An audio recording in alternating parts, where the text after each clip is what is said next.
How's it going? This is Jerry with another image on how I'm showing y'all and kind of edit.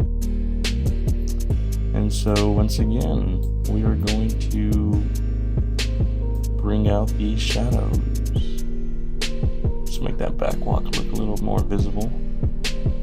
Let's see, it's a mess. Oh, we gotta bring up the clarity. I'm sure you know, guys know that already.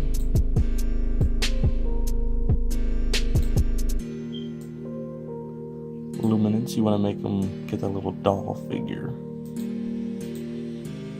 Alright, get them looking at that little doll figure. Let's bring this one a little bit higher. Just bring them that doll figure looking. Alright. Let's go back to the white balance. Let's make this look a little pinkish. This one's going to be tough because the colors are there, but it's going to be amazing once it comes out.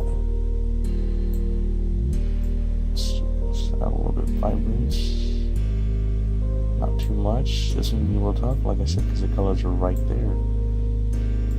We're gonna want to mess with this color right here. This one kind of gives you the skin tone that you kind of want. So if you want to mess with this, go a little bit over here. Gives you that orange skin tone. Purple. Oh, I like that. Bam! Look at that. Brings out that shadow. If you notice the difference with purple. Bam, it really brightens it up.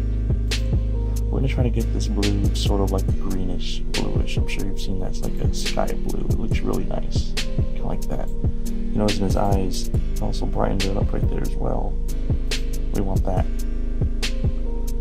It's also mess with, we don't need to mess with any of these colors. Alright, let's go back down. We don't need to mess with the tint right now, only because the photo kind of has a tint, but if you want to add some, let's go ahead and do it just a little bit. Yeah, we don't want to mess with him too much, that's alright. Green primary, we want to add a little bit of green to get those colors a little greenish. It makes it look a lot nicer. You notice the difference. Let's just do the blue again, just a little more. There we go, it's brighter. And that's pretty much it. That's how you need for this photo.